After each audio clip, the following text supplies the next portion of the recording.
नमस्कार साथियों। मंथन सीरीज में जो हमने रामबाण क्वेश्चन जो हम लोग कर रहे हैं उसमें आज हम नए क्वेश्चनों की बात करते हैं।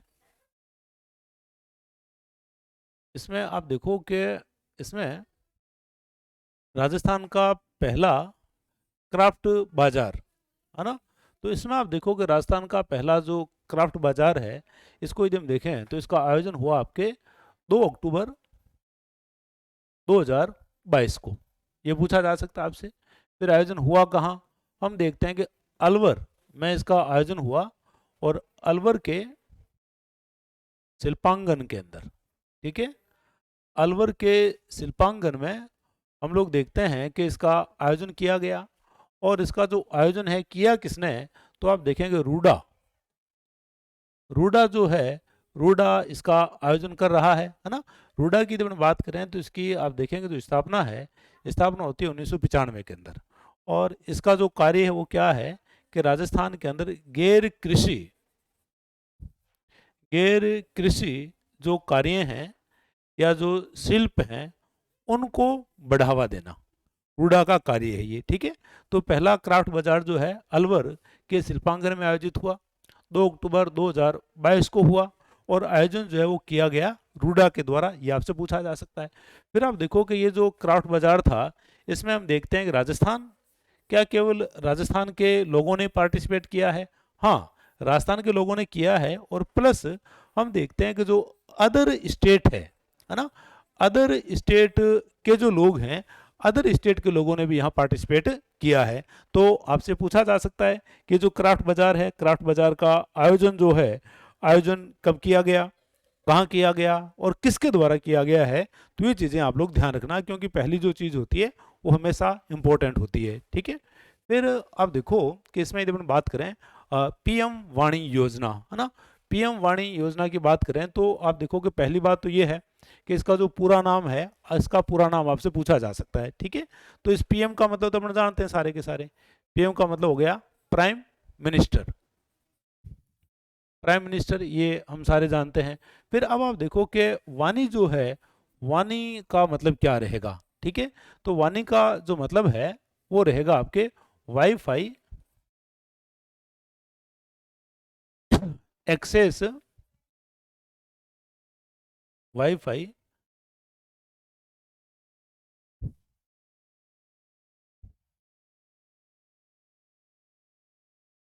Wifi access network interference. ठीक है, तो ये जो पूरा नाम है इसका, ये पूरा नाम आप लोगों से पूछा जा सकता है, आप लोग इसका ध्यान रखेंगे। ठीक है, फिर आप देखो कि ये जो है इसकी जो शुरुआत है, इसकी शुरुआत कहाँ से की गई, तो आप ध्यान रखेंगे इसकी शुरुआत की गई है राजस्थान के प्रतापगढ़ जिले से। ये जो योजना है, इस योजना की शुरुआत की गई। और आप देखो ये जो योजना है, ये योजना है आपके दिसंबर 2020 की। ठीक है, और वर्तमान में आप देखो कि पायलट प्रोजेक्ट के रूप में, वर्तमान में हम देखते हैं कि पायलट प्रोजेक्ट के रूप में ये जो योजना है, ये योजना एक तो प्रतापगढ़ में चल रही है और प्रतापगढ़ के साथ ये जो योजना है, ये योजना चल रही है जयपुर के अंदर। तो पीएम वाणी में ये जो चीज़ें हैं, ये चीज़ें आप लोगों से पूछी जा सकती है। ठीक है, ये चीज़ आप लोग ध्यान रखोगे। फिर आप देखो कि इसमें और यदि अपन बात करें तो आप देखें कि राष्ट्रीय शिक्षक पुरस्कार है ना, एक है आपके मिशन तहसील 392 है ना। तो आपसे ये पूछा जा सकता है कि मिशन तहसील 392 है क्या। तो आप देखोगे एक तो ये जो योजना है, ये योजना दिव्यांग भाई बहनों के लिए ये योजना है ना, दिव्यांगों के लिए योजना है। और इसमें क्या किया जाएगा कि इसमें आयुक्त विशेष योग्यजन,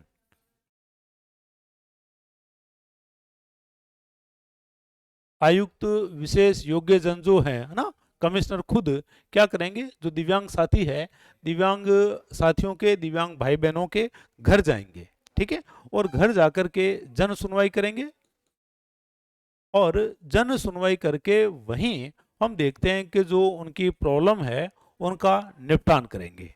ठीक है। तो पहली बात तो ये हो गई कि मिशन तहसील 392 जो है वो दिव्यांग भाई बहनों के लिए है, और इसमें किया जाएगा, आयुक्त जो है विशेष योग्य जन वो उनके घर जाएंगे, जन सुनवाई करेंगे उनकी और उनका निपटान करेंगे, ठीक है।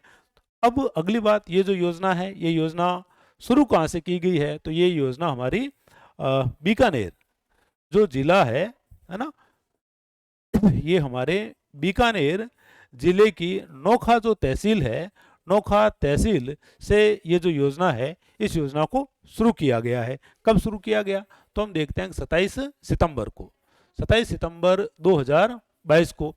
तो मिशन तहसील 392 योजना की जो शुरुआत है वो नोखा तहसील, बीकानेर की नोखा तहसील से की गई।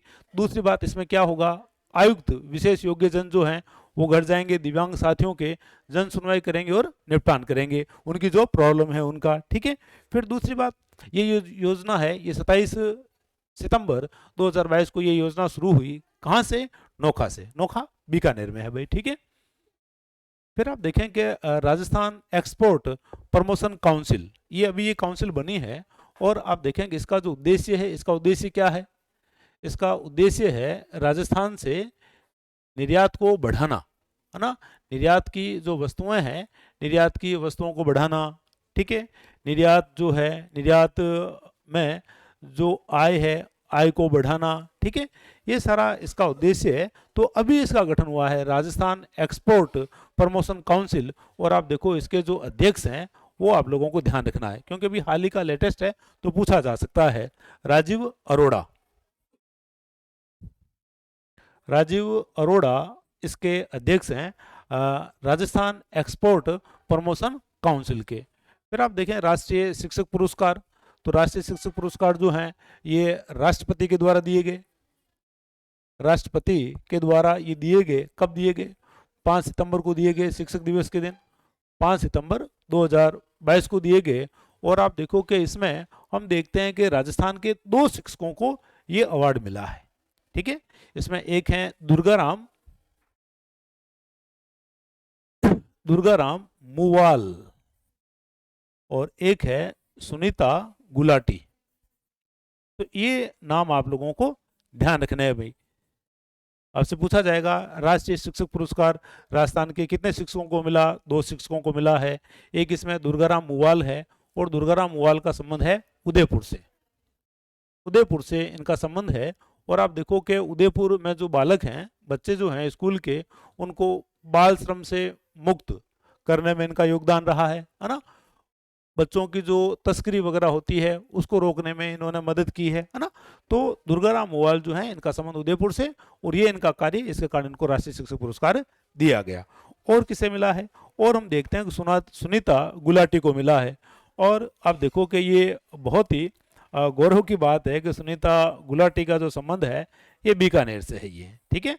और इनको ये पुरस्कार क्यों मिला, तो आप देखें कि ये पहले सामान्य शिक्षिका थी, और बाद में इन्होंने क्या किया, विशेष ट्रेनिंग ली, और मूक बधिर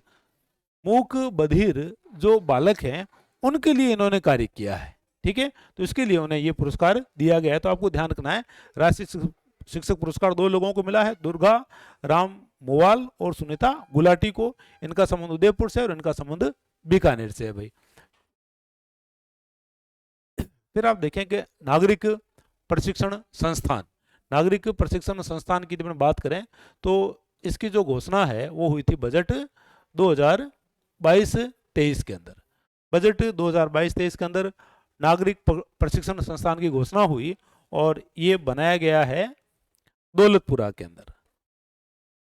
दौलतपुरा कहाँ का, दौलतपुरा जयपुर का, ठीक है। तो सीधा प्रश्न पूछा जा सकता है कि नागरिक प्रशिक्षण संस्थान की स्थापना कहाँ हुई, या तो आपको जयपुर दिया होगा या आप लोगों को दौलतपुरा दिया हुआ होगा, ठीक है। और यहाँ किया जाएगा, नागरिक प्रशिक्षण संस्थान है तो आपदा के समय, है ना भाई, किसी भी प्रकार की कोई आपदा आ जाए तो नागरिकों को यहाँ प्रशिक्षण दिया जा सके। जैसे अभी हमने देखा था थोड़े दिनों पहले, है ना, कोविड की जो आपदा है, कोविड की आपदा आ गई थी, है ना। तो किसी भी प्रकार की कोई आपदा है तो नागरिकों को प्रशिक्षण दिया जा सके, इसकी जो घोषणा है बजट 2022-23 में हुई, और दौलतपुरा जयपुर के अंदर ये बनाया गया है, ठीक है। फिर आप देखें कि इंडिया स्टोन मार्ट 10 से 13 नवंबर 10 से 13 नवंबर 2022 को इसका 10 से 13 नवंबर 2022 को हम देखते हैं कि इसका आयोजन हुआ। और आप देखें इसका जो आयोजन है, इसका आयोजन हुआ सीतापुरा जयपुर के अंदर। सीतापुरा जयपुर में हम देखते हैं कि इसका आयोजन हुआ। और आयोजन का उद्देश्य क्या है भाई? इंडिया स्टोन मार्ट है, तो स्टोन का मतलब क्या रहेगा भाई? स्टोन का मतलब पत्थर है ना?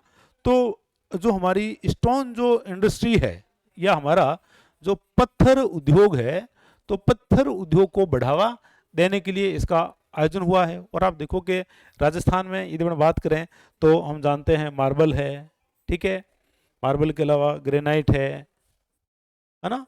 फिर आप देखो कि विभिन्न प्रकार के स्टोन है, जैसे कोटा स्टोन, सोप स्टोन, है ना? तो आप देखो कि जैसे लाल पत्थर, सैंड स्टोन, है ना, ऐसे बहुत सारे जो हम लोग परंपरागत, जो हम जनरल नॉलेज पढ़ते हैं उसमें हम लोग बात करते हैं, ठीक है। तो इंडिया स्टोन मार्ट आपसे पूछा जा सकता है कि इंडिया स्टोन मार्ट का आयोजन कब हुआ? तो 10 से 13 नवंबर 2022 को हुआ है। कहाँ हुआ है? सीतापुरा जयपुर में हुआ है। किसको बढ़ावा मिलेगा? पत्थर उद्योग को यहाँ बढ़ावा मिलेगा। ये चीज़ आप लोगों को ध्यान रखनी है भाई। पीएम वाणी की बात हो गई है, क्राफ्ट बाजार की बात हो गई है। फिर आप देखोगे पुलिस जवाबदेही समिति, पुलिस जवाबदेही समिति जो है इसका गठन हुआ है राज्य स्तर पर, राज्य स्तर पर इसका गठन किया गया है। और आप देखो कि ये जो समिति है, इस समिति के अध्यक्ष कौन है ना? ये आपसे पूछा जा सकता है कि इसके अध्यक्ष कौन है ना? इसके अध्यक्ष कौन है? आपके लिए छोड़ दूं क्या? इसका जो अध्यक्ष है, चलो इसके जो अध्यक्ष हैं,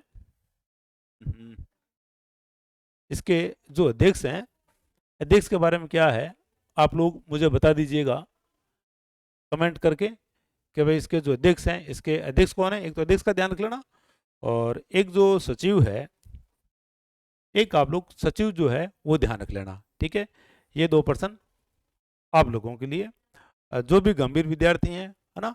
हालांकि यूट्यूब पर हम देखते हैं कि काफ़ी अच्छे विद्यार्थी भी होते हैं, है ना, कई चलता हुआ होते हैं जो ठीक है देखा और चले गए। तो आप देखो कि इसका अध्यक्ष और जो सचिव है, मैं आपको हिंट दे देता हूँ, एक हिंट दे देता हूँ कि इनके जो अध्यक्ष रहे हैं ना, वो राज्य मानवाधिकार आयोग के अध्यक्ष भी रहे हुए हैं, ठीक है। तो ये पर्सन आप लोगों के लिए, कमेंट में इसका जो जवाब है आप लोग जरूर लिखिएगा। मंथन सीरीज आप लोगों को कैसी लग रही है? कमेंट करने में आप लोग बहुत कंजूसी करते हो, ठीक है। आप लोग लिख करके बताएं ये सीरीज आपको कैसे लग रही है, ताकि हम इसमें और कोई सुधार कर सकें तो हम इसमें सुधार करें। जैसे पिछले वीडियो में मैंने आपको पूछा था कि भाई एक तो पर्सन यूँ करवाए जाएं, और या फिर उसको अपने ABCD वाला जो फॉर्मेट है उसमें अपना करवाएं, लेकिन आप लोगों के जवाब नहीं आए, ठीक है। जवाब दीजिए भाई, ताकि हम और अच्छा जो कार्य है वो कर सकें। जल्दी मिलते हैं अगले वीडियो के साथ।